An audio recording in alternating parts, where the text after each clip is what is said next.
झारखंड के पूर्व स्वास्थ्य मंत्री स्वर्गीय रामदास सोरेन के श्राद्ध क्रम में शुक्रवार को राज्यपाल संतोष गंगवार भी शामिल हुए। वहीं राज्यपाल सड़क मार्ग से जमशेदपुर पहुंचे और घोड़ा बांधा स्थित स्वर्गीय सोरेन के आवास पर जाकर शोक संतप्त परिवार से मुलाकात की है। राज्यपाल ने शोकाकुल परिवार को ढांढस बंधाया और दिवंगत आत्मा की शांति के लिए प्रार्थना की। वहीं मौके पर राज्यपाल ने कहा कि रामदास सोरेन ने झारखंड की जनता के लिए जो कार्य किए हैं उसे लोग हमेशा याद रखेंगे।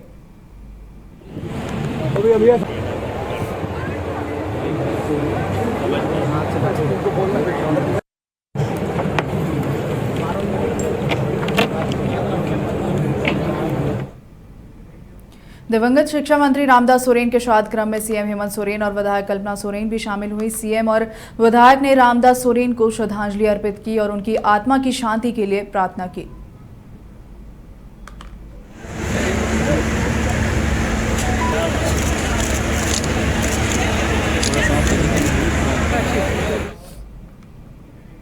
धनबाद सांसद ढुलू महतो ने धनबाद में एयरपोर्ट के संचालन और विस्तार को लेकर एक बार फिर से राज्य सरकार पर हमला बोला है। उन्होंने प्रेस वार्ता के दौरान कहा कि धनबाद में एयरपोर्ट के लिए आग्रह के बाद भी सरकार जमीन उपलब्ध नहीं करा रही है। राष्ट्रीय खेल दिवस के अवसर पर राजधानी रांची में आयोजित 3 दिवसीय खेल महोत्सव का झारखंड के खेल मंत्री सुदिव्य कुमार सोनू ने उद्घाटन किया है। इस अवसर पर खेल विभाग के सचिव मनोज कुमार, डायरेक्टर शेखर जमुआर, कई संघों के प्रतिनिधि, पूर्व ओलंपियन, पूर्व खिलाड़ी और बड़ी संख्या में इस महोत्सव में शामिल होने वाले खिलाड़ी मौजूद रहे। इस अवसर पर रांची में झारखंड पुलिस मुख्यालय में आईजी अभियान पुलिस प्रवक्ता माइकल राज ने प्रेस वार्ता कर जुलाई महीने की उपलब्धियों की जानकारी दी है। उन्होंने बताया है कि सड़क सुरक्षा को लेकर चलाए गए अभियान में 94,000 से अधिक लोगों को जागरूक किया गया और एमवी एक्ट के तहत कार्रवाई हुई है। नक्सल ऑपरेशन में बड़ी सफलता मिली है, जहां 28 नक्सलियों को गिरफ्तार किया गया है। 10 हथियार बरामद हुए हैं। 4 नक्सली मुठभेड़ में मारे गए और 5 लाख का इनामी नक्सली लवलेश गंजू ने आत्मसमर्पण किया है। साइबर अपराध से जुड़ी 108 एफआईआर दर्ज की गई। 1930 हेल्पलाइन पर 2000 से अधिक शिकायतें आई और 11 अपराधियों को पकड़ा गया है। जुलाई में आपको बता दें 7,298 वारंट निष्पादित किए गए हैं और 2,333 लोगों को गिरफ्तार भी किया गया। वहीं महिला अपराध से जुड़े 278 मामलों का निपटारा 60 दिनों में भीतर। झरिया में एक नाबालिग के साथ मारपीट और दुष्कर्म का प्रयास करने के आरोपी को पुलिस ने गिरफ्तार कर लिया। आरोपी भोला की गिरफ्तारी झरिया थाना क्षेत्र के बालूगद्दा स्थित लिलोरी मंदिर से हुई है। घनुजी ओपी पुलिस ने पीड़ित की ओर से मिली लिखित आवेदन के आधार पर मामला दर्ज कर लिया। वहीं पुलिस ने पॉक्सो एक्ट के तहत मामला दर्ज कर आरोपी को जेल भेज दिया है।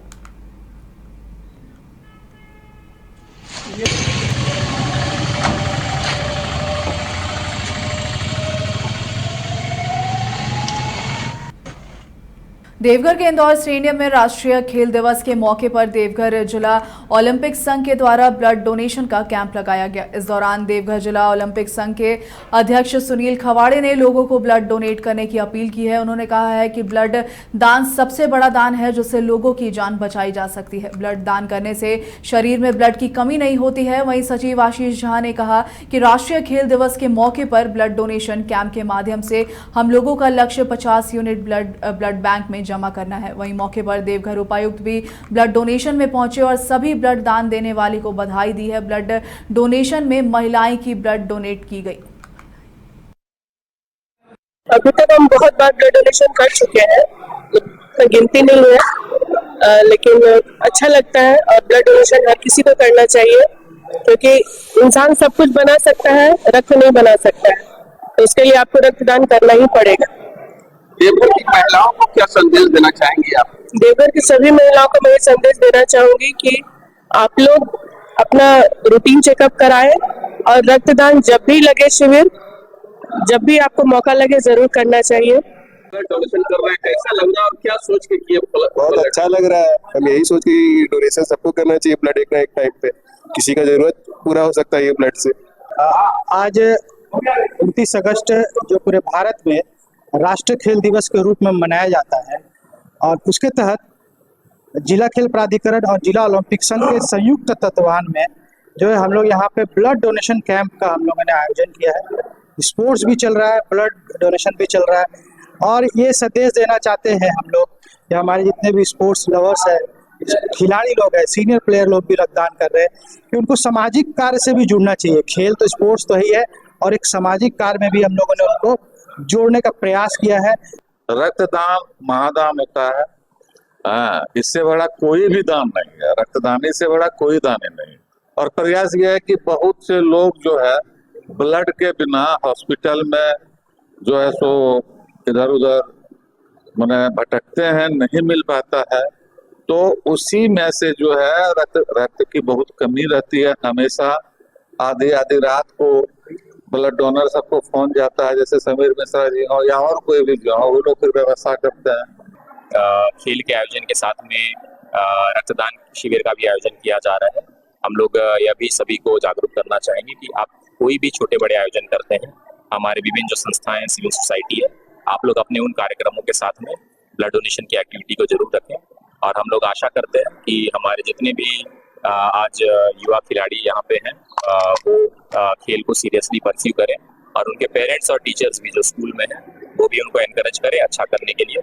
और हम लोग हमारे तमाम स्पोर्ट्स की टीम को, हमारे जितने भी एसोसिएशन है, प्रशिक्षक हैं, जितने भी केयर टेकर्स हैं, स्पोर्ट्स के जो ऑर्गेनाइजर्स हैं, हम लोग उनको धन्यवाद भी देते हैं। और आने वाले जो आज को इंक्लूड करते हैं जो 3 दिवसीय स्पोर्ट्स दिवस का जो आयोजन किया जा रहा है उसके लिए शुभकामनाएं भी देते हैं। देवघर के इंदौर स्टेडियम में राष्ट्रीय खेल दिवस के मौके पर देवघर जिला प्रशासन की ओर से कार्यक्रम का आयोजन किया गया। देवघर उपायुक्त नमन प्रियेश लकड़ा ने दीप प्रज्वलित कर कार्यक्रम की शुरुआत की। वहीं इस मौके पर उपायुक्त ने खिलाड़ियों को संबोधित किया है। उन्होंने सभी युवाओं को फिजिकल वर्क करने की सलाह दी है। बहुत से खिलाड़ियों एवं कोच को प्रशस्ति पत्र एवं मोमेंटो देकर सम्मानित भी किया गया।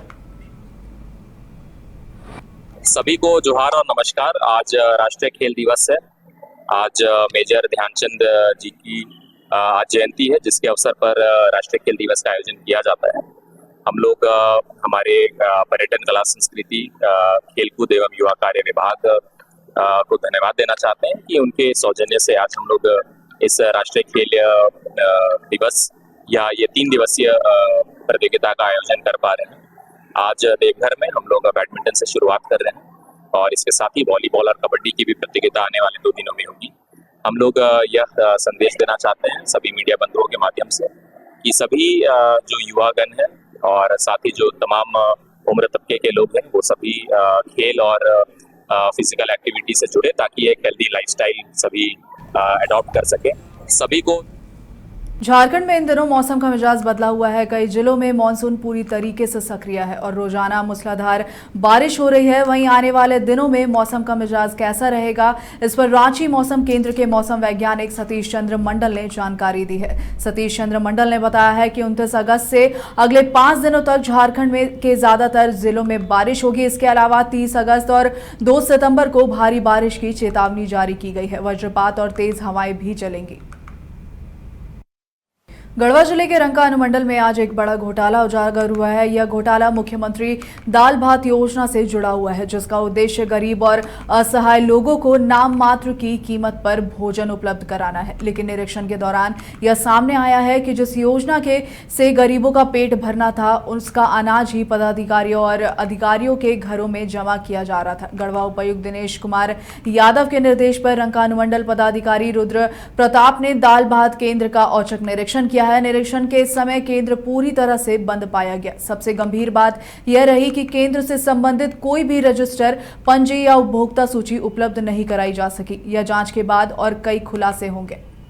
धनबाद एसडीएम राजेश कुमार के नेतृत्व में जिला टास्क फोर्स और माइनिंग टास्क फोर्स में कुजामा और केओसीपी कोल डंप में छापेमारी की है। इस दौरान 50 वाहनों का कागजात जांच किया गया, जिसमें 7 ट्रक को सीज कर तीसरा थाना लाया गया है। डीटीओ दिवाकर सी द्विवेदी ने कहा कि जांच के दौरान कई वाहनों में वैकल्प अधिनियम के तहत उल्लंघन पाया गया है और करीब 1 लाख रुपए ऑनलाइन फाइन किया गया है। आपको बता दें, जांच के क्रम में 7 गाड़ी का इंश्योरेंस, टैक्स, फिटनेस और पॉल्यूशन फेल पाया गया है, जिसे सीज कर थाना लाया गया और कागजात जांच कर कार्रवाई की जाएगी। जांच के दौरान झरिया सीओ मनोज सिंह, तीसरा थाना प्रभारी सुमन कुमार मौजूद रहे।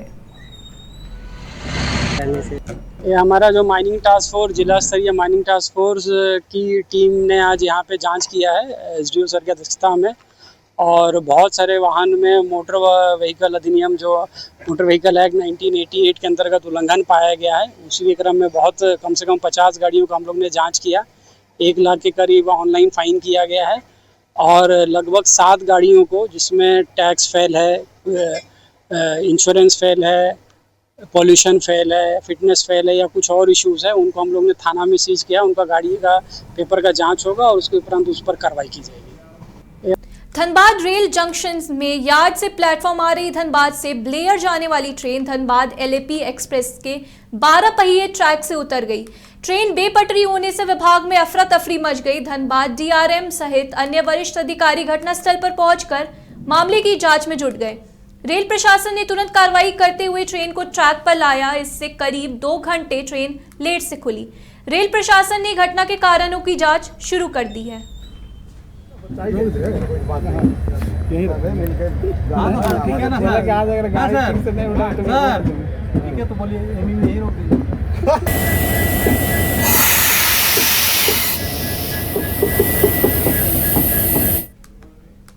इंजीनियर और सामाजिक उद्यमी तपस्वी उपाध्यक्ष, जिन्हें बीटेक पानीपुरी वाली के नाम से भी जाना जाता है, के नेतृत्व में चल रही मिशन हेल्दी भारत की संपूर्ण भारत यात्रा आज पवित्र नगरी देवघर पहुंची। यहां टीम ने देव संघ स्कूल में छात्रों के लिए एक सफल जागरूकता अभियान का आयोजन किया और राष्ट्र के कल्याण के लिए श्रद्धेय वैद्यनाथ धाम में आशीर्वाद भी लिया। यह कार्यक्रम 1.5 साल की उस ऐतिहासिक यात्रा का हिस्सा है जिसे सुश्री उपाध्याय ने 9 मार्च 2025 को मेरठ से अपनी बुलेट बाइक पर अकेले शुरू की थी। इस यात्रा का लक्ष्य भारत के सभी 28 राज्यों और 8 केंद्र शासित प्रदेशों को कवर करना है, जिसमें स्वास्थ्य, पर्यावरण, युवा सशक्तिकरण पर जागरूकता फैलाई जा रही है। सुश्री उपाध्याय, जिन्होंने एक सुरक्षित कॉर्पोरेट करियर और आईएएस अधिकारी बनने के अपने सपने को छोड़कर इस सामाजिक मिशन को शुरू किया है, राष्ट्र के युवाओं के लिए एक प्रेरणा स्रोत बन गई है। बोकारो में आपसी विवाद में एक युवक ने अपने ही दोस्त की चाकू मारकर हत्या कर दी। बताया जा रहा है कि दोनों के बीच किसी बात को लेकर आपस में बहस हुई, जहां एक दोस्त ने दूसरे दोस्त पर चाकू से वार कर दिया। घटना के बाद आरोपी और उसका एक अन्य साथी घायल को कोऑपरेटिव कॉलोनी स्थित कृष्णा नर्सिंग होम के गेट के बाहर छोड़कर फरार हो गया। कृष्णा नर्सिंग होम के द्वारा एम्बुलेंस से उसे बोकारो जनरल अस्पताल पहुंचाया गया, जहां घायल युवक को मृत घोषित कर दिया गया। वहीं आरोपी ने आत्मसमर्पण कर दिया। मृतक के चचेरे भाई राहुल चौधरी ने इस घटना के बारे में कहा कि मृतक और आरोपी दोस्त थे और पहले से किसी बात को लेकर इनके बीच मनमुटाव था। पलामू जिले के समाहरणालय स्थित अनुसचिव कर्मचारी संघ पलामू इकाई ने 8वें वेतन मांग को लेकर रोष प्रदर्शन किया। पलामू जिला अध्यक्ष रंजय सिंह ने कहा कि केंद्र सरकार के चुनाव के समय वादे किए थे कि 8वें वेतन आयोग का गठन कर उनकी मांगों को पूरा किया जाएगा, लेकिन अभी तक यह वादा पूरा नहीं किया गया है। हम अभी खड़े हैं पलामू समाहरणालय के सभा में। हम इनसे जानना चाहेंगे, यहाँ जो देख रहे हैं जिस तरह कर्मचारी, अनुसूचित कर्मचारी जो है अपनी मांगों के लेके यहाँ धरना प्रदर्शन भी कर रहे हैं। हम इनसे जानना चाहेंगे कि अध्यक्ष जी बताइए कि क्या मांगे हैं आपकी जो इस तरह का लेके। देखिए, हम लोग का मुख्य मांग जो है वो 8वां वेतन आयोग को लागू करने के लेकर के है। सरकार जो है, केंद्र सरकार चुनाव के पूर्व ये वादा की थी कि हम समय 8वें वेतन का आयोग का लागू करे, गठन करके, और 1 जनवरी 2026 से हमारे ड्यू है 10 साल के बाद पे रिवीजन का, उसको हम समय लागू कर देंगे। लेकिन अभी जो केंद्र सरकार की स्थिति, हम लोग को जो सूचना है, आज तक सरकार ने कमेटी का गठन ही नहीं किया है, जिसको लेकर हम लोगों ने आज रोष प्रदर्शन किया है। सरकार के विरुद्ध जो है हम लोग विरोध कर रहे हैं। अगर सरकार समय कमेटी गठित करके हमारा मांग को पूरा नहीं करती है तो आगे जो संगठन का निर्णय होगा उच्च स्तरीय, उसको हम लोग बाध्य होंगे आंदोलन के लिए। इसकी पूर्ण जवाबदेही सरकार की होगी। मेरे साथ यहाँ सचिव भी हैं, इनसे भी जानना चाहेंगे कि आखिर बहुत तरीके की परेशानी होती है, आपकी मांग को नहीं पूरा किया जाए तो इस पर क्या करेंगे? यदि ये मांग हम लोग को नहीं मिलती है तो आगे जो हम लोग कमेटी है, जो स्टेट की कमेटी है, जैसा वो निर्णय लेगी वैसे हम लोग आगे की ओर बढ़ेंगे। इनका मांग है कि जिस तरह सरकार जो है चुनाव का समय जो वादा किए थे उस वादा को अभी पूरा नहीं किए हैं, लेकिन अब हम लोग को देखना है कि हमारी सरकार अगर बात नहीं मानती है तो जो ऊपर के अधिकारी जो हम लोग अगर आदेश देंगे उसी के अनुसार हम लोग आगे कार्यक्रम को फिर सफल बनाएंगे। पलामू से विनोद सिंह, बाइस्कोप न्यूज के लिए। हजारीबाग झील में उस समय अफरा तफरी मच गई जब एक महिला आत्महत्या की नीयत से खाली पड़े नाव पर चढ़ गई। देखते ही देखते मौके पर स्थानीय लोगों की भीड़ जुट गई और महिला को समझाने की कोशिश शुरू हो गई। जानकारी के मुताबिक महिला शहर के रोमी क्षेत्र की रहने वाली है। उसका पति पत्नी और बॉयफ्रेंड से जुड़े विवाद से संबंधित ये पूरा मामला बताया जा रहा है। पारिवारिक कलह और मानसिक तनाव से परेशान होकर वो झील आत्महत्या करने के इरादे से पहुंची थी। सूचना मिलते ही लोहसिंगना थाना पुलिस मौके पर पहुंची और महिला को शांत कराने की कोशिश की। वहीं स्थिति को देखते हुए कुछ स्थानीय गोताखोरों को भी तैयार रखा गया था। लोगों के समझाने के बाद महिला तैयार तब भी नजर नहीं आ रही थी। इस पर गोताखोरों ने तुरंत नाव से उसे सुरक्षित बाहर निकाल लिया। रेस्क्यू के बाद महिला को इलाज के लिए शेख भिखारी मेडिकल कॉलेज अस्पताल भेजा गया है। हजारीबाग स्थित आरोग्यम अस्पताल को आवंटित भवन आवंटन पर सवाल खड़े हो रहे। इस मामले में मंत्री इरफान अंसारी ने कहा कि पूरे मामले की जांच करवाई जाएगी और किसी भी तरह की गड़बड़ी बर्दाश्त नहीं की जाएगी। वहीं हजारीबाग सदर के विधायक प्रदीप प्रसाद ने कहा है कि निश्चित तौर पर यह अस्पताल बंद होना चाहिए और दोषियों पर कार्रवाई होनी चाहिए। अगर हर जगह हर पॉकेट में इस तरह का बन जाए तो इससे बेहतर ही होगा। आज स्वास्थ्य व्यवस्था हमारे स्वास्थ्य मंत्री तो सुधार नहीं पा रहे। एक भी वेंटिलेटर काम नहीं कर रहा हजारीबाग सदर अस्पताल में। आप रिम्स में चले जाइए, अभी इतनी भीड़ है कि आपको वेंटिलेटर नहीं मिलेगा।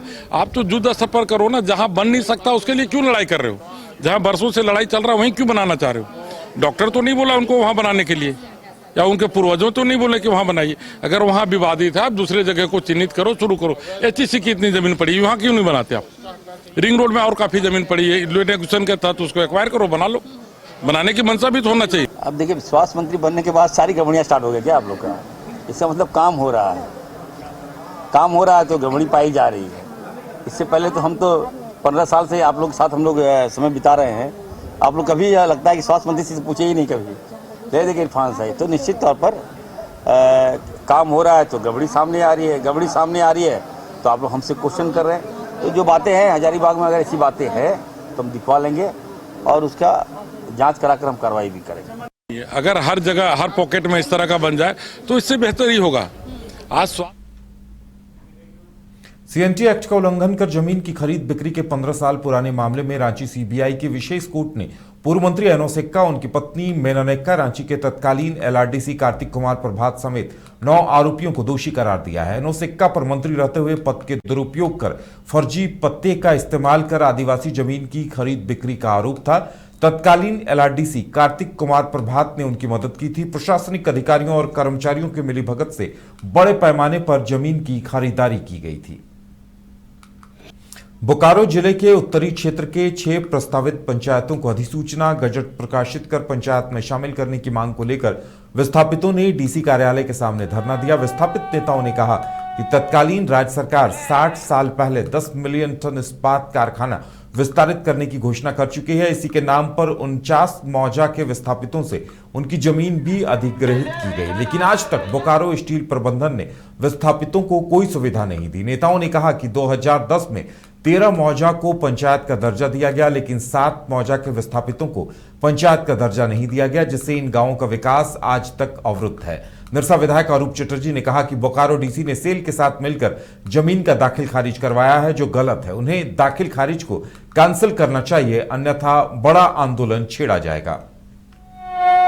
नहीं, धरना 2 मुख्य मांगों को लेकर है। एक तो है जो जिले में नया उपायुक्त आए और आते ही 6 मौजा का म्यूटेशन BSL के साथ कर, तो ये वो इतने 60-70 साल से सारे उपायुक्त जो थे वो गलत थे, जो अब अभी तक म्यूटेशन नहीं किया और ये साहब आते ही कर दिए।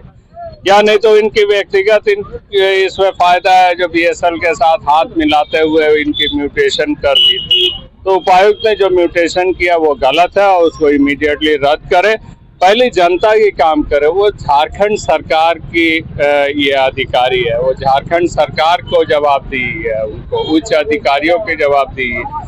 तो वो जनता की जो मांग है, जो 6 पंचायत को करना, जैसे आगे के उपायुक्त ने 13 पंचायत को किया, उसी तरीके से इनको भी करना चाहिए 6 पंचायत को इमीडिएटली। तब जाके BSL का काम करते तो इसमें कोई प्रश्न चिन्ह नहीं होता। लेकिन जनता का काम को नकारते हुए BSL का सिर्फ अधिकारियों का तलवा चाटना हम समझते हैं जो उपायुक्त का बहुत बड़ा। पाकुड़ के हिरनपुर डाक बंगला परिसर में सार्वजनिक गणेश पूजा समिति की तरफ से 25वें गणेश महोत्सव का आयोजन किया जा रहा। डाक बंगला परिसर में भव्य तरीके से गणेश पूजा की गई। 25वां गणेश महोत्सव के खास मौके पर वृक्षारोपण कार्यक्रम और रक्तदान शिविर का आयोजन सार्वजनिक गणेश पूजा समिति की तरफ से किया गया। इस कार्यक्रम में डीसी मनीष कुमार, एसपी निधि द्विवेदी, स्थानीय वीडियो सीओ, थाना प्रभारी बतौर मुख्य अतिथि शामिल हुए। रक्तदान शिविर में लोगों ने बढ़ चढ़कर हिस्सा लिया और 25 यूनिट रक्तदान किया। सार्वजनिक गणेश पूजा समिति की तरफ से ये एक अच्छी पहल है। इसके साथ ही समिति की तरफ से कई कार्यक्रमों का भी आयोजन किया गया। पिछले दिनों सरायकेला खरसावां के राजनगर प्रखंड अंतर्गत डांडू गांव में अतिवृष्टि की वजह से एक कच्चा मकान ढह गया था, जिसमें एक मां बेटी की असामयिक मृत्यु हो गई थी, जबकि परिवार के 8 सदस्य घायल हो गए थे। पूर्व मुख्यमंत्री सह स्थानीय विधायक चंपा सोरेन ने गांव का दौरा कर स्थिति का जायजा लिया। उन्होंने सीओ को यथाशीघ्र आपदा राहत के तौर पर मृतकों के परिवार को 4-4 लाख रुपए की सहायता राशि और घायलों की चिकित्सा का प्रबंध करने का निर्देश दिया। दुर्घटना में घायल लोगों की सहायता के लिए अपनी टीम को निर्देशित किया ताकि उन्हें जरूरत के हिसाब से निजी अस्पतालों में भी चिकित्सा सुविधा मिल सके। झरिया विधायक रागिनी सिंह झरिया इलाके की कई समस्याओं को लेकर नगर आयुक्त रविराज शर्मा से मिली, जिसमें मुख्य रूप से घर घर कचरा उठाने वाली रेमकी कंपनी के कर्मचारियों को वक्त पर वेतन नहीं मिलना और अधिकारियों की तरफ से अभद्र रूप से बात करना था। साथ ही झरिया में लगातार पानी की समस्या, सड़क और स्ट्रीट लाइट की समस्या से नगर आयुक्त को अवगत कराया गया। विधायक रागिनी सिंह ने मीडिया से बात करते हुए कहा कि सफाई कर्मी जो घर घर से कचरा उठाते हैं उन्हें वक्त पर वेतन नहीं दिया जाता, अधिकारी उनके साथ ठीक से पेश नहीं आते। इसे लेकर नगर आयुक्त से बात हुई, उन्होंने कार्रवाई का भरोसा दिया। साथ ही झरिया में कई दिनों से पानी की सप्लाई सही से नहीं हो रही है, इस पर बात हुई।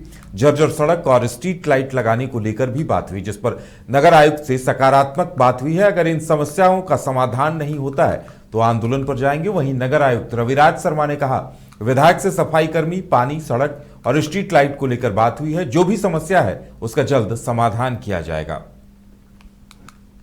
काफी संगठन में एक्टिव रहते हैं, हमारे वर्करों के प्रति बुलंदियों से आवाज उठाते हैं। ऐसे इनके साथ कई दिनों से कहीं ना कहीं समस्याएं हो रही थी और कुछ दिनों से हम भी व्यस्त थे, जिसके कारण इनके साथ हम साझा नहीं कर पा रहे थे।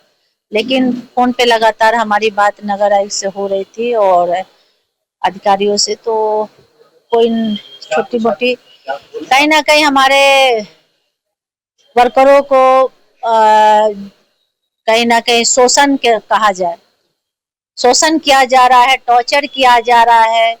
पता नहीं, हम कहते हैं कि हर किसी को सिर्फ काम से मतलब रखना चाहिए, उन्हें काम बेहतर हो। एक तो ये लोग ऐसे कर्मचारी हैं जो घर से उठा कर एक घर से कचरा उठाते हैं। ऐसे कर्मचारी को माननीय प्रधानमंत्री जी भी सलाम करते हैं, सेवा करते हैं, धन्यवाद देते हैं, पैर धोते हैं। लेकिन हमारे यहाँ कुछ अधिकारी जो बैठे हैं, किसी के कहने पे ऐसे भ्रष्ट हो गए हैं कि सम्मान तो छोड़, इनका इतना अपमान कर रहे हैं कि आज उन्हें भी हम बुलाए थे, दुर्भाग्य से वो अभी उपस्थित नहीं रहे। यहाँ नगर आयुक्त जी बैठे हुए थे, सारे बातों को अवगत कराए उन्हें। बहुत अच्छे से उनका पहल हुआ है और काफी हद तक सुधार मुझे लगता है कि होगी, क्योंकि वो बहुत गंभीरता से लिए हैं। कुछ जन समस्याएं थी, उनको लेकर के माननीय विधायक झरिया आई थी ऑफिस में और उन्होंने कुछ समस्याओं को रखा है। कुछ स्कीम्स थे, कुछ और समस्याएं थी, उनको रखा है। हम लोग उसको देख रहे हैं कि हम लोग जल्दी चलो हम लोग कर पाएंगे उसको। मांगने कुछ समस्याएं थी, उनको कुछ स्कीम्स थे, कुछ और भी इशू थे, तो हम लोग उसको देख रहे हैं। उन्होंने अपना लिखित में भी मैडम ने कुछ हम समझा किया है, बाकी हम लोग उसको देख रहे हैं। हाँ, वो पानी की समस्या थी, पानी, नाली, सड़क और कुछ लाइट्स और चौराहों का समीकरण का उनका इशू था। तो उन्होंने कहा है कि इसको प्रायोरिटी करेंगे। हम लोग उसको कोशिश कर रहे हैं कि लोग उसको काम को प्रायोरिटी कर दें। काफी संगठन संघ की तरफ से खेल दिवस के मौके पर जिला, राष्ट्रीय और अंतर्राष्ट्रीय स्तर पर धनबाद का नाम रोशन करने वाले 22 खिलाड़ियों को सम्मानित किया गया। यह सम्मान समारोह दोपहर 3 बजे से यूनियन क्लब धनबाद में आयोजित किया गया। इस दौरान संघ के अध्यक्ष विजय कुमार झा, जुबैर आलम और तारकनाथ दास ने खिलाड़ियों को सम्मानित किया। सम्मानित होने वाले खिलाड़ियों में एथलेटिक्स से मोतीलाल महतो और तन्नू कुमारी, कैरम से सिद्धार्थ चौधरी, फुटबॉल से तन्मय दास, संगीता कुमारी और पीहू शर्मा, बैडमिंटन से सुजल रक्षित, रोलर स्केटिंग से रुद्रांश शर्मा और नैना बरनवाल, तीरंदाजी से नमिता कुमारी टुडू, अपूर्व राय, सोनाक्षी कुमारी और शुभोषित मोदक का नाम शामिल है। वहीं वॉलीबॉल के जोगिंदर प्रसाद सिंह, कबड्डी से नमिता कुमारी और राहुल कुमार, शूटिंग के लिए राजेंद्र सिंह और क्रिकेट के लिए आनंदिता किशोर, भारोत्तोलन के लिए मोहम्मद शकरुद्दीन का नाम भी शामिल है। आज 28 अगस्त है, पूरे देश में खेल दिवस के रूप में हम लोग मनाते हैं। मेजर ध्यानचंद जी की जयंती है आज। उन्हीं की जयंती के अवसर पर यह खेल दिवस मनाया जाता है। उनकी स्मृति में उनका जो खेल में योगदान रहा है उसको हम लोग याद करते हैं, उससे प्रेरणा लेते हैं। प्रेरणा पुरुष हैं वो खेल की दुनिया में जितने लोग हैं उनके लिए, इसीलिए वो याद जिंदा रहे। उनकी कृति को हम लोग आज भी याद करते हैं, इसलिए कि उन पद चिन्हों पर चल के एक कोई भी खिलाड़ी किसी भी ऊंचाई तक जा सकता है।